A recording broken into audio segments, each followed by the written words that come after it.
আসসালামু আলাইকুম ওরহমতুল্লাহি ওবরকাতু।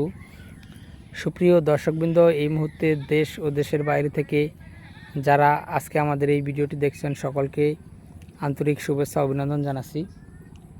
দর্শকবৃন্দ, এখন যে গাছটি দেখাচ্ছি এটি সেই ইন্দোনেশিয়ান স্মার্ট নেপিয়ার হাইব্রিড গাছ।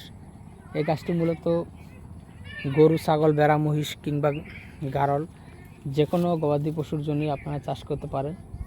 দর্শক, এই গাছটি যেরকম প্রোটিন সেরকম কিন্তু ফলন জমিতে হয়।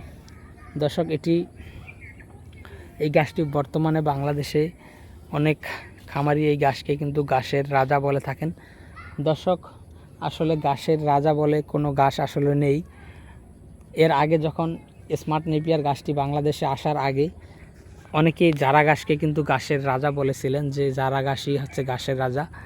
কিন্তু দর্শক, জারা ঘাসের পরে যখন দেখা গেল এলিফ্যান্ট হাইব্রিড গাছটি এসেছে, সে গাছটিও কিন্তু জারা ঘাসের মতো সেম ফলন দিয়ে থাকে।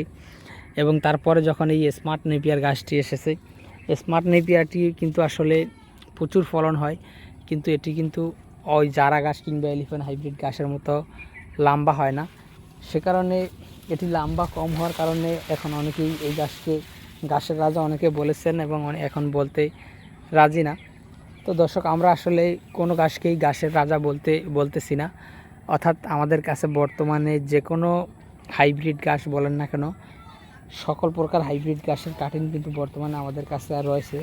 অর্থাৎ আপনাদের যে কোনো ঘাসের কাটিং যদি প্রয়োজন হয় তাহলে আপনারা স্ক্রিনে দেওয়া নম্বরে যোগাযোগ করতে পারেন, অথবা আমাদের এই নম্বরে ইমো, হোয়াটসঅ্যাপ রয়েছে, সেখানে আপনারা অ্যাড করেও যোগাযোগ করতে পারবেন।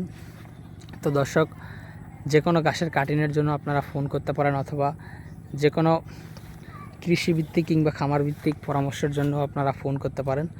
তো দর্শক, সেক্ষেত্রে রাত্রে অর্থাৎ সন্ধ্যার পরে যদি আপনারা যে কোনো পরামর্শের জন্য ফোন করেন তাহলে আপনাদেরকে অর্থাৎ আমি যতটুকুন জানি সেই বিষয়ে আপনাদেরকে পরামর্শ দিতে পারবো। তো দর্শক, আজকে এখানে কথা বেশি বাড়াবো না। যারা এই ঘাসের কাটিং সংগ্রহ করতে চান তারা অবশ্যই স্ক্রিনে দেওয়া নম্বরে যোগাযোগ করবেন। সকলকে অসংখ্য ধন্যবাদ।